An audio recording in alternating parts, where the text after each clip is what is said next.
Hey guys, it's Graham. What's cracking? This is my review of Stillness is the Key by Ryan Holiday. This came out in October of 2019, and I'm pretty sure I read it in the spring of 2020 when I was doing hazmat hauling in Utah.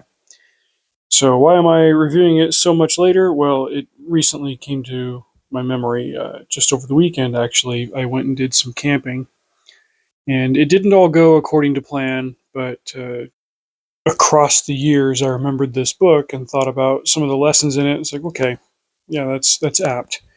So the basic gist of it is being able to conquer frantic emotions, being able to focus on something despite uh, everything else that's clamoring for our attention, and being able to just be still, to zero in on the thing in front of you, to lock in, as the kids say.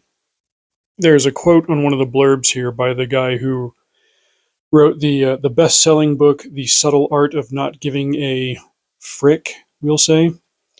But his blurb is apt. He says, "In this age of manufactured outrage and constant distraction, the ability to choose a focused inner stillness is arguably more important than ever before." And I read this book at a very apt time. Obviously, 2020 was rough for everybody as all the insanity was going on. There was an election year, there was the pandemic, there was all that stuff, and things just went sideways. And being able to choose like a mental and inner stillness with all of those other hazards was pretty beneficial. The reason I thought of it this weekend was I went camping with my family, and because I'm on the graveyard shift, even on the weekends, I try to keep the same sleep schedule, so it kind of knocks me out of sync of doing things with my kids. But we still managed to work in some hikes and some swimming and all that. We just took it easy, and as a result, I ended up being up most of the night. Now, my plan, my little fantasy in my head, was that I would bring my headlamp from work and I would be able to finish reading The Silmarillion or another book that I'm currently into right now.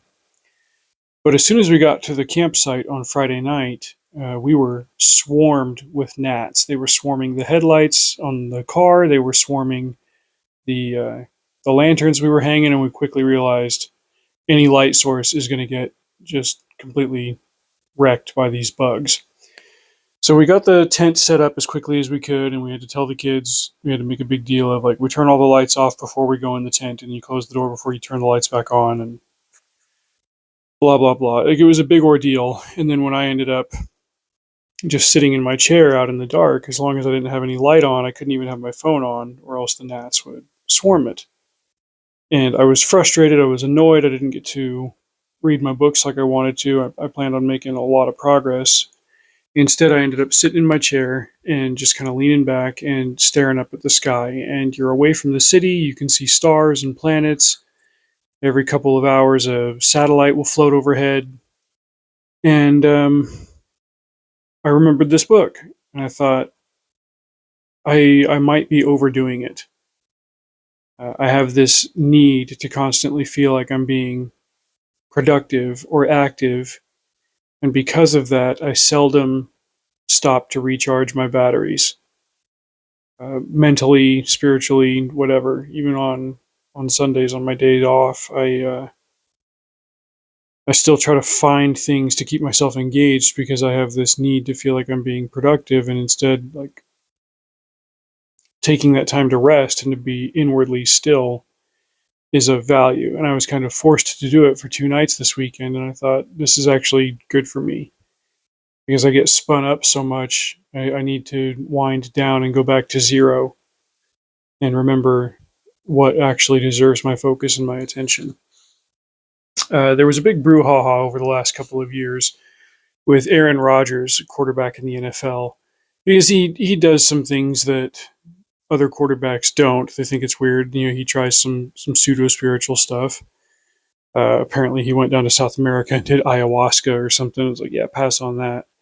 But he does these dark meditative periods where he'll go into a completely dark room for days at a time, and He's talked about how you have to be extremely deliberate with everything you're doing. It takes it takes a longer time to draw a bath, to make a meal.